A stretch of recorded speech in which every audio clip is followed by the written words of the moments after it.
Praise the Lord. Thank you, Jesus. Amen. I'm really a mess this morning, huh? Thank you, Jesus. Praise you, Father. Amen. I gotta get this, either get the haircut or start wearing a little bit of a tail there. Amen. So, excuse whatever. Okay, listen. So, what did they do when the Holy Spirit came upon them on the day of Pentecost? Those of you who know the word should know right off the bat what it is that they did. What started happening? Well, let's just read it. See if we can find it real quick here. Oh.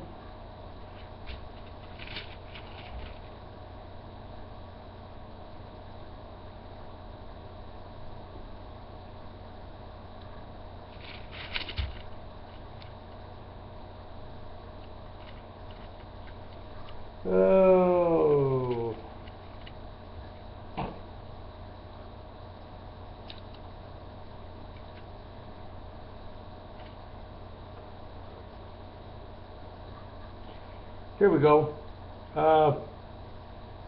Acts chapter 2, verse 40. And with many other words he testified and exhorted them, saying, Be saved from this perverse generation. Then those who gladly received his word were baptized, and that day about 3,000 souls were added to them, and they continued steadfast in the apostles' doctrine and fellowship, in breaking of bread and in prayers.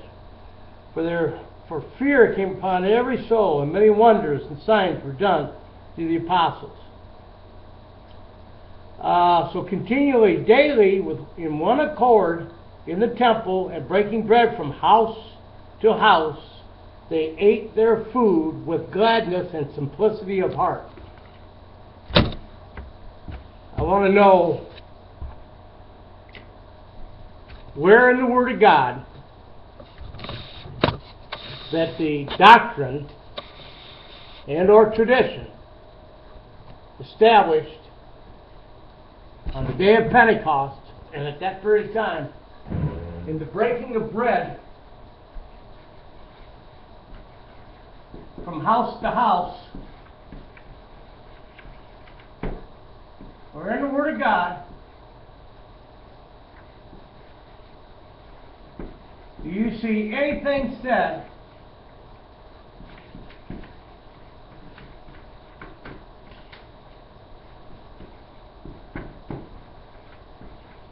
about our stopping that? Where?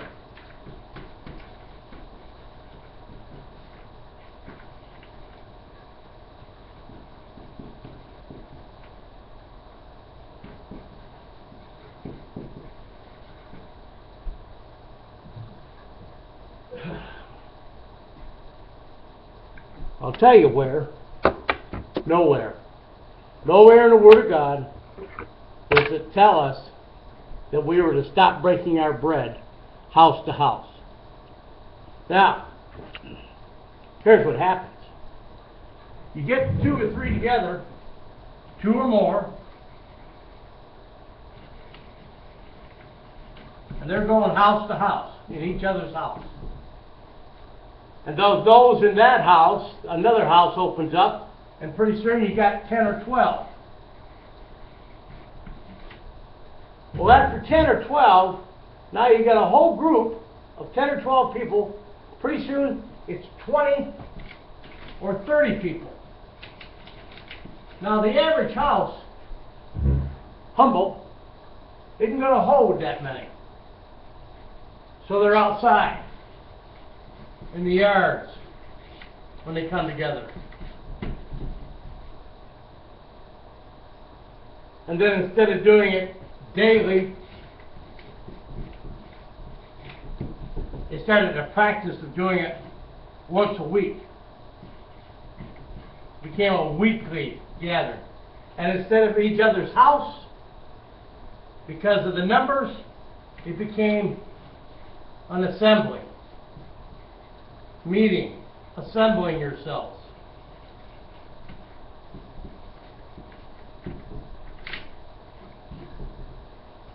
As often as you come together, do this in memory of me. What? Break bread. The whole thing has gotten turned upside down and inside out. The time for this to come back in order is here. And either you will come into line with what was established for us, or you will not. Now, I personally believe these assemblies should have gone from house to house, assembly to assembly, and broke bread with one another. And a whole community of assemblies should have continued in the traditions and the doctrines and the teachings of the apostles on the day of Pentecost.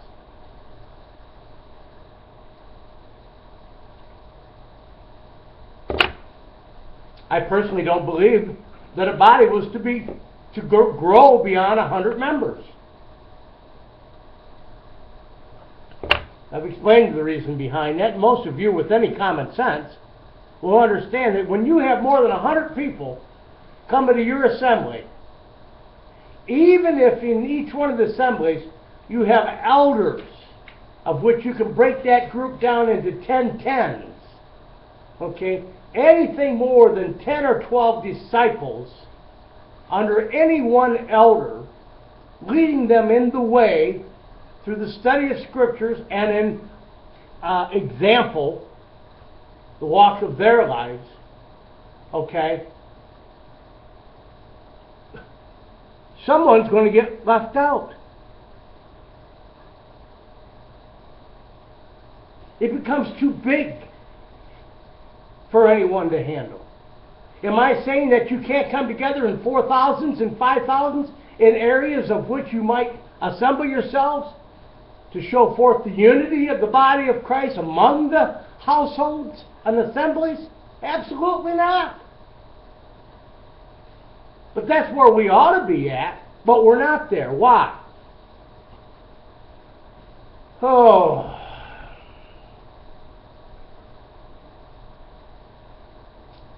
I am of Apollos, and I am of Paul, and I am of this one, and I am of that one. And the Word says, who are they but servants of God?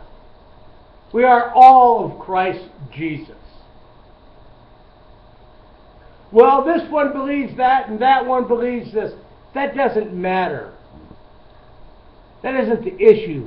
Now, let me show you the more excellent way that we were to walk in, which was in love. But instead we chose to debate Mint and Thurman, like they say, it's in the Word. I don't know exactly the words they use, Mint and something else. They were explaining how they had taken the Word of God and turned it into this little legalistic idea of what each one of them proposed in their own heart was more important than the other. And meanwhile, the important issues were left undone, which were love, laying down our lives one to another, and not worrying about all this other stuff. We became judges of one another, and brothers and sisters, if you're walking in love, you're not going to judge your brother in regards to what he is or is not doing. You're going to look straight ahead and grow in the path in that more excellent way until the work has been done in you, that you might turn back and then help your brother. Until you get to the point of maturing spiritually, so that you can overcome in the removing of the log in the flesh and crucifying that flesh and dying to self. Because that's the issue. The issue is death to self. But you don't want to lay your own lives down. You want to keep your lives. And that's what the apostasy of the church is all about. Self-willed religion.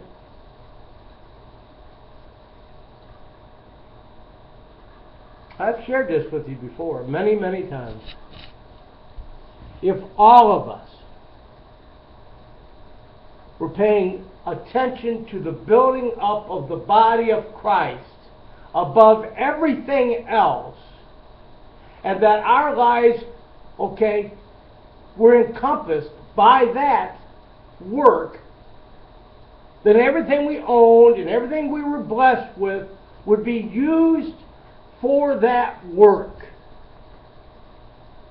Then we will have given up our lives in this life for the sake of building Christ in my brother.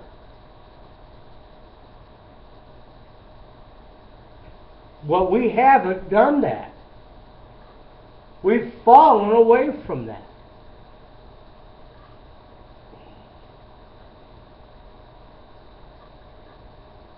I can't tell you how this thing's going to happen, but I know it's got to happen.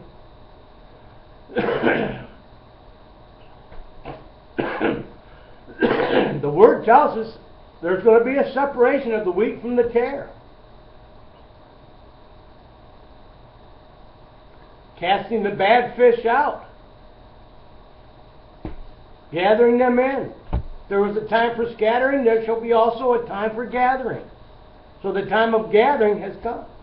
And he that does not gather shall be scattered. And there will be the ones suffering through tribulation under the foot of men. Because they will have been cast to the outer court, the outer darkness. Just the light is inside the temple. Inside the temple. The light of God.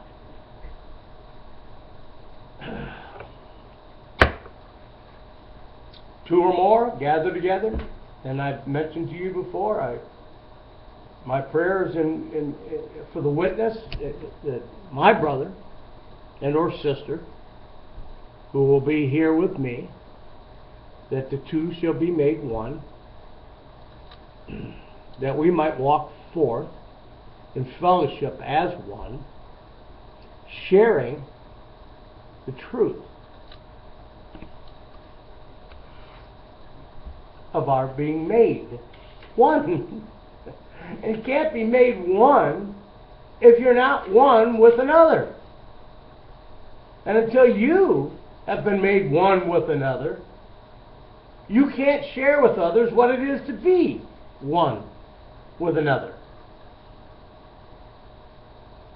So we ought to be in prayer, Father God, help me to be joined to another, to a witness, that together we might help others to know and understand your will.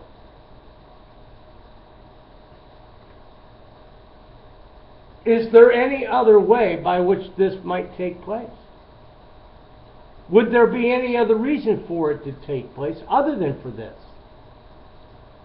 That light might shine before the entire world.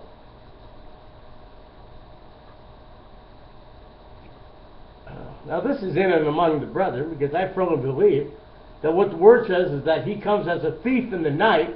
We tried to explain to you, we've shared with you, what happens in every day of every week as a type to this 7,000 year period.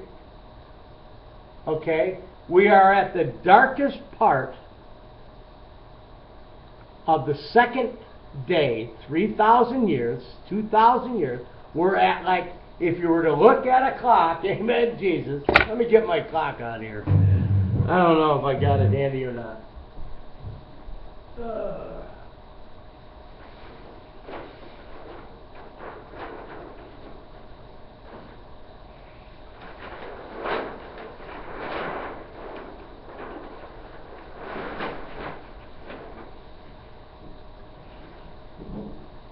You still here with me?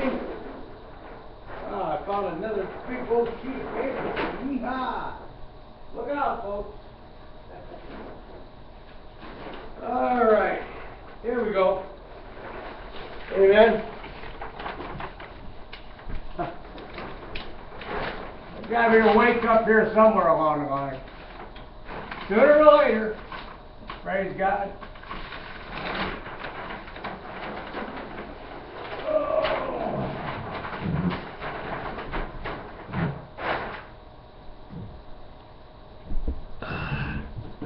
Try to get this in the screen here. These are the 2 days I'm talking about. It's been 2,000 years.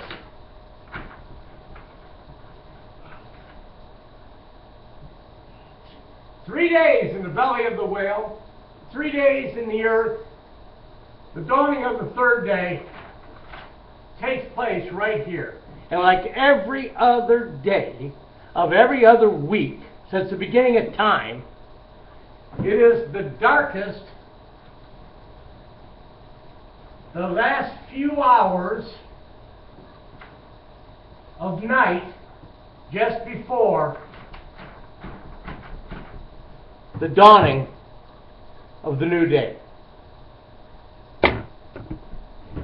So then we say, oh, there's a period of darkness coming. That's right. That period of darkness has to come. And it's symbolic of what? The shaking of heaven and earth by the Father. It's also symbolic of what? The pit being opened, that the darkness that comes forth of every devil and every demon to torment man as God's army. Okay? He's using the enemy like he always has to go out and do his bidding to get man to be where he wants him at. And ultimately he wants man to have a head-on collision with him in Jerusalem, natural Jerusalem. And he will. And we'll settle this once and for all. But that's the natural realm. Our job's in the spirit. You can't have the Word of God telling us that we fight not against flesh and blood, but against powers and principalities of the air. Be given a suit of armor, okay, spiritually.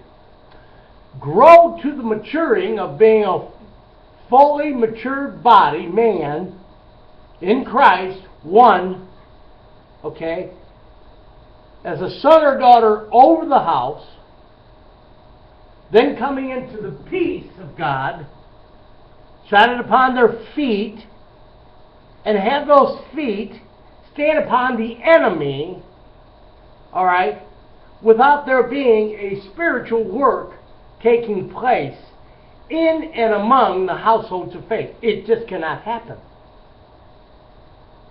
Because that is tied in with him coming as a thief in the night. It's not just poof, you're gone. It's a period of time to give everyone a chance to repent in the households of faith. But it's a short period of time, so short that it is not even noticed except for by a few who are children of the darkness, the world. Because he comes as a thief. They're not made aware of it. But the children of the light are made aware of this period of time. You can't have these things be true in the Scriptures without the events actually taking place. And they will begin to take place. When, Father God, I look forward to it any day. Any day now. I shared with you why I believe there are two sets of tetrad moons. One representing the spiritual body of Christ, the footmen from the west, and the other representing the footmen, natural Israel, from the east, the remnant that's saved out. But I've also said to you that the Word of God says that those that were first, natural Israel, the natural comes first, shall be last to enter in. And those that were last, the spiritual, shall be first to enter in. Well, how do we enter in as the footmen going forth, as the workmen, gathering wheat together into the barn, unless we be moved by the Holy Spirit of God, by the hand of God, to gather us together as one, that we might put the enemy under our feet spiritually, deliver our brother out of the bondage that he's been in, under the bondwoman, the cardinal mind. How shall that take place that we might enter in first if it doesn't happen before the natural?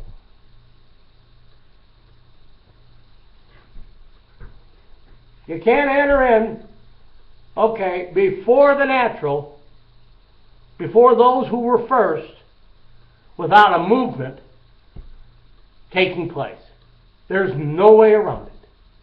It will begin to take place. And when it does, some of you are going to be aware of what's taking place and trust God to be led by the Spirit of God to lay everything down and enter in. Because if you don't, you're going to get left out.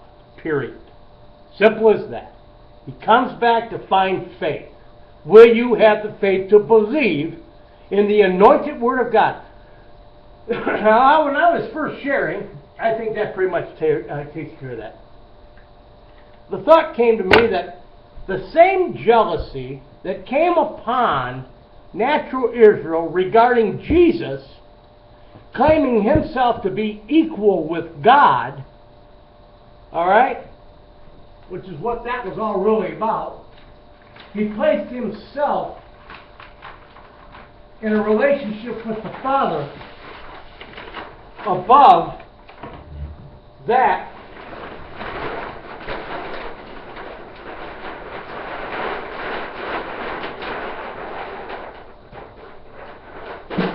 of the flock of natural Israel. He said, my Father and I. And then he goes on and says, your Father and you. Okay. I and the Father are one. Equal. Not above, or beyond. Not replacing. See, the paranoid schizophrenics, there are so many schizoid, divided, double-minded people in the church that, amen, Jesus, they think Jesus is God. When Jesus went out of his way, every aspect of his ministry, to bring honor and glory to the Father, a separate entity from himself.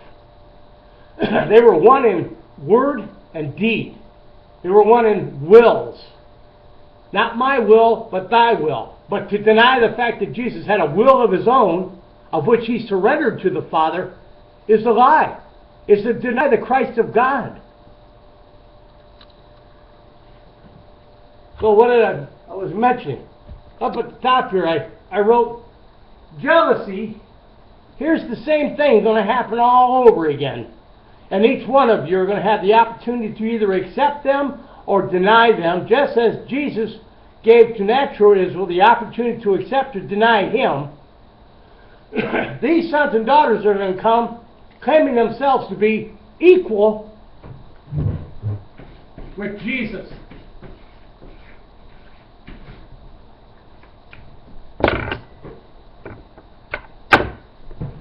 Equal with Jesus as heirs, sons and daughters of God, of whom he was the first of many to come. And the same power and authority that was given to the first son is going to be given to the sons and daughters. So that the same manifested truth that was given to natural Israel, that she might receive by faith the truth of God in us and in him,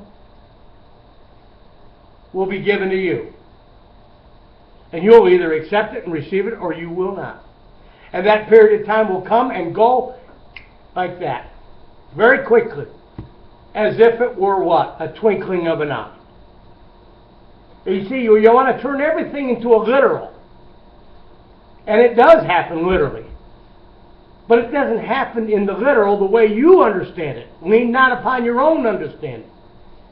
So when he says it's a short period of time, that the Father does a quick work in the earth, he once again shakes heaven and earth, that he comes as a thief in the night to the rest of the world, it comes during a period of time of which it's 2 or 3 years.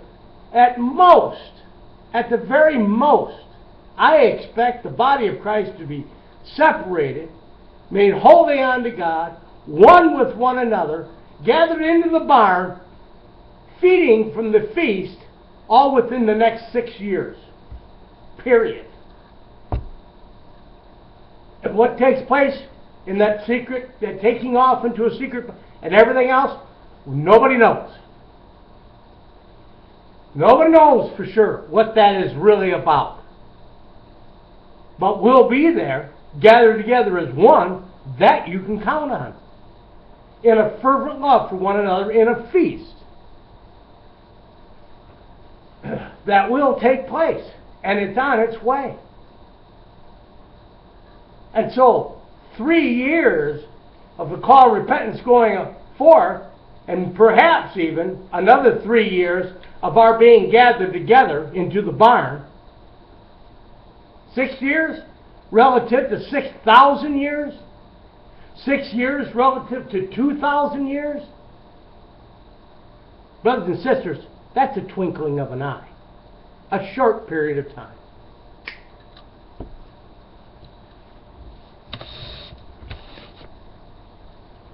God's words and His meanings are much further beyond anything our natural cardinal minds are able to receive, accept, understand. My ways are much higher than your ways. So it takes a period of years of training, growing, maturing, coming into the height, the depths, the width, the length, the breadth, to the teachings of the Holy Spirit in the Word of God, that these things might be revealed.